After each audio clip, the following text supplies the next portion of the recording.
Good evening everyone. Bolok আজি evening চাহ cup ready কৰোঁ আমি। এয়া চাহ পাতিবৰ কাৰণে কাপ আনি ল'লোঁ আৰু ভুজিয়া, এইটো মিঠাই আৰু লগত আছে লালমোহন আৰু আছে লগত বিস্কুট আছে। সিমানে আৰু চাহত বিশেষ আৰু একো নাই। আৰু এয়া ৰেডি কৰি ল'লোঁ সকলো বস্তুবোৰ। এয়া চাহ বাকি দিলোঁ, চাহ দুকাপেই বাকিছোঁ আৰু আমি দুজনী আছোঁ যে সেইকাৰণে দুকাপ বাকি লৈছোঁ চাহ। বাকী সেয়া চাহ খাই দিছোঁ। চাহটো খাবলৈ ভালে লাগিছিলে, বহুত কিবা কিবিও আছিলে লগত, টেষ্টিয়ে আছিলে বাৰু। আৰু কি ক'ম আৰু, আপোনালোকে খালেনে চাহ জনাব। আমিতো খালোঁ ইভিনিং চাহটো, ভালে লাগিলে খাই।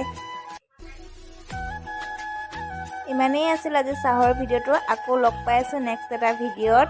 আজিলৈ আহিছোঁ, বাই।